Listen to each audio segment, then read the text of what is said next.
खून की प्यासी आत्मा, इसका 36 भाग है। उसमें से पहला भाग से लेकर 36 भाग तक हमारे साथ बने रहे। इसमें लेखक ने जो कुछ विशेष नोट दिया है उसके बारे में 2-4 लाइन। प्यार के नाम पर लड़की के साथ धोखा, उसके बाद कत्ल और फिर लड़की के आत्मा के द्वारा बदला लेने का कहानी है ये। लेकिन अंत में ये कहानी एक अजीब मोड़ पर आकर खत्म होती है। नायक को आत्मा से छुटकारा मिल जाता है, लेकिन वो 2 लड़कियों के प्यार में उलझ भी जाता है और दोनों लड़कियां जो है उससे संबंध बनाने के लिए तैयार होती है। लेकिन ये कानूनी तौर पर गलत है। फिर भी अगर ऐसा स्थिति आए तो आप क्या करेंगे? एक बात और, लेखक की नज़र में कभी कभी अपराध का फैसला उसके घर वालों पर भी छोड़ देना चाहिए। आप सुन रहे हैं खून की प्यासी आत्मा, विजयकांत वर्मा जी का लिखा हुआ। शुरू हो रहा है खून की प्यासी आत्मा, प्रथम भाग। ये क्या कर रहे हो राजन? और कहाँ ले आए तुम मुझे? इस निर्जन स्थान पर मुझे बहुत डर लग रहा है। कमला ने राजन की निगाह में वासना की लकीरों को देखते हुए कहा। राजन ने कहा, तुम्हें इतिहास से प्रेम है, लेकिन हमारे भारत के इतिहास में प्रेम की बहुत सारे अनोखे किस्से हैं। लेकिन प्रेम के किस्से मशहूर तभी होते हैं जब वो मधुर होते हैं। उसमें दर्द हो, कुछ अनोखापन हो, कोई सनक हो या अतृप्त प्रेम हो। मुझे कुछ समझ में नहीं आ रही है तुम्हारी बातें कि तुम कहना क्या चाहते हो, कमला ने कहा। कमला, हम इस ऐतिहासिक अनंत पुरानी वीरान हवेली के चारों ओर दूर दूर तक फैली इन बड़ी बड़ी झाड़ियों के बीच इस निर्जन स्थान में अपनी सुहाग रात का रिहर्सल करेंगे और अपने इस बेहद हसीन पलों का एक बेहतरीन वीडियो भी बनाएंगे। शादी तो जब होगी तब होगी, पर मोहब्बत का असली आनंद हमेशा शादी से पहले ही मिलना चाहिए, शादी के बाद नहीं। और इसीलिए मैं तुम्हें यहाँ लाया हूँ माय डियर। क्या बक रहे हो तुम? और ये कैसी गंदी बातें बोल रहे हो तुम? मुझे ऐतिहासिक इमारतों से लगाव है, सुनसान जगहों से भी प्रेम है। वीरानियां मुझे अच्छी लगती है, लेकिन इसका मतलब ये नहीं है कि तुम इस वीरान जगह पर लाकर मेरे अकेलेपन का फायदा उठाओगे।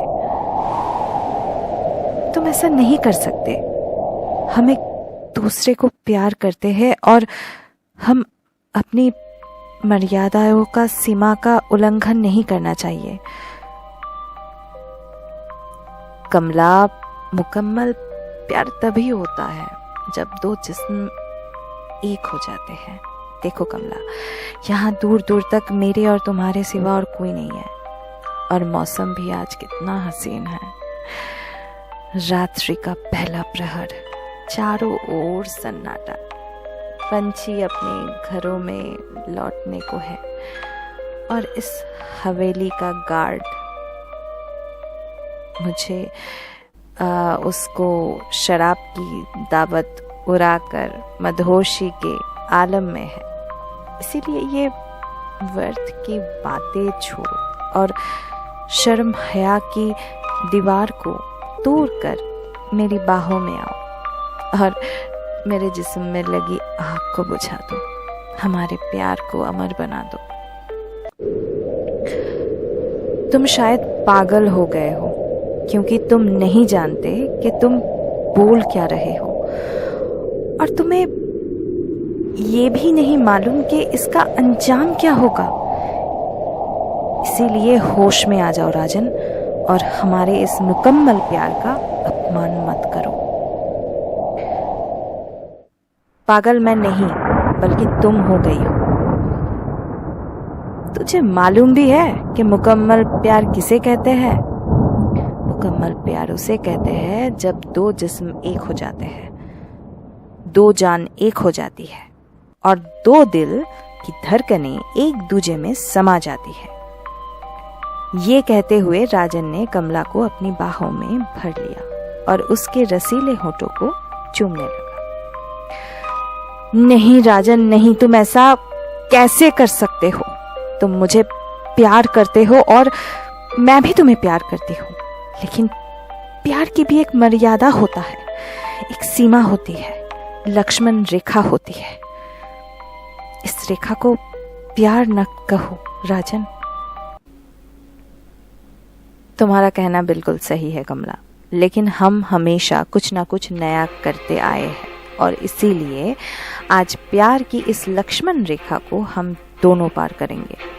आज हमें एक होना है, बिल्कुल नई तरीके से, एक नए अंदाज में, खुले आसमान के नीचे, इन ये जीव जंतु के और पशु पक्षियों के सामने जो हमारी इस सुहाग रात के गवाह बनेंगे।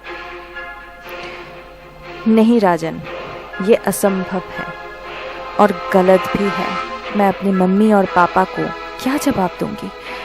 दोस्त, रिश्तेदारों और दुनिया से क्या कहूंगी? तुम मेरे प्यार हो राजन, तुम ऐसा नहीं कर सकती। पागल ना बन कमला, डर मत और जो हो रहा है उसे होने दे। और ये तो जानती है तू कि मैं तुझसे बेइंतहा प्यार करता हूँ और तुझसे शादी भी करना चाहता हूँ। फिर ये दूरी क्यों? डियर, आज मेरा दिल कर रहा है कि मैं शादी से पहले ही मोहब्बत का एक प्यारा सा तोहफा तुझको भेंट करूं और एक प्रेमिका अपने प्रेमी के दिए इस तोहफे को भला अस्वीकार कैसे कर सकती है? ये कहते हुए राजन ने उसके जिस्म से उसके कपड़ों को अलग कर दिया।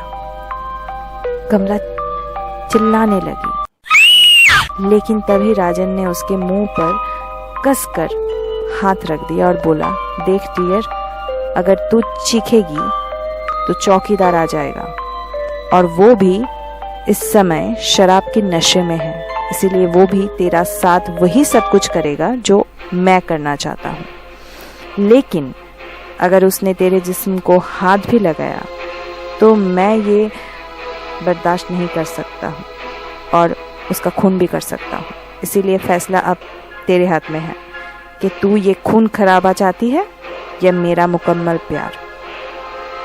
ये कहते हुए उसने उसके मुंह से अपना हाथ हटा लिया और फिर एक भद्दी सी हंसी हंसने लगा और बोला, सो मेरी जान, लेट्स कम एंड कोऑपरेट मी। लेकिन उसकी इतनी गंदी बातें को सुनकर कमला किसी भूखी शेरनी को जैसा महसूस होता है, ठीक वैसे ही उस पर टूट पड़ी और उस पर प्रहार करती हुई उसके सीने में अपना दांत करा दी और उसके जिस्म से उसके मांस नोच डाला। दर्द से बिलबिलाते हुए राजन ने गुस्से में आकर पास में ही रखी हुई एक ईंट उठाकर उसके सर पे मार दिया, जिसके कारण थोड़ी ही देर में उसका मौत हो गया। आप लोग सुन रहे थे विजयकांत वर्मा जी का खून की प्यासी आत्मा।